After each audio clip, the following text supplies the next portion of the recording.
Thank you, President Carter. I was wondering, in the interview process, how did Ross explain the Jimbo Fisher situation of getting an extension 2 years ago, and having to fire a guy in an unprecedented manner, buyout like never seen before in college athletics? And where do you think that's taking college athletics? Go ahead. Yeah, that's a great question.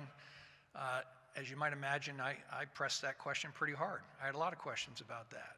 And I'll just say right up front, Ross has owned it, as has the institution. Remember, these things don't just happen in a vacuum, even though he is the athletic director. He wasn't the original hiring authority. Yes, he did give an extension, and that happens a lot. I experienced that myself in Nebraska, so I understand that. But here's what I will tell you, and a lot of people will have opinions about this. I've been around the block a long time. I've had my own lifelong experiences. And I'm going to use a nautical reference here. As a lifelong sailor, a calm sea never produced a good sailor. So those that have been in the arena, those that have had to make those tough decisions, those that have been in it, they learn from that. Those are life lessons. And he'll bring that here. I don't expect we're going to get into any kind of decisions like that here at Ohio State. And if we have to make tough decisions, whenever and however that'll be, it won't just be the athletic director making it. We have a wonderful board of trustees. He's got an office of the president. We're going to work collaboratively. So to get back to your original question, he answered that question satisfactorily enough for me to make sure that I knew he would be able to work well here. So I think you take all those experiences and you basically say, okay, the bottom line as an athletic director, as a university administrator, is what is best for the institution.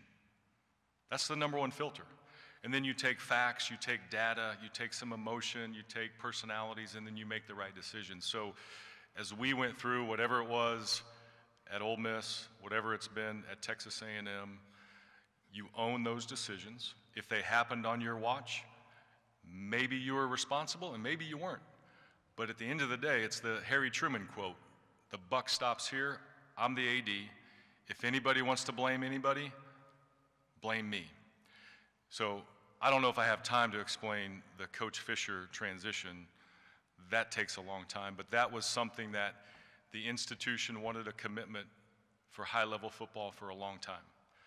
There was a market condition that was going to happen at the end of that football season in 21. There's somebody that was going to be, there was going to be an opening, and they wanted security.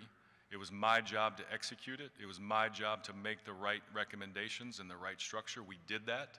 That was approved by university leadership, and I'm the one who executes it, and I'm the one who's responsible at the end of the day. And so those are the things we went through, and that's how we made decisions every single time.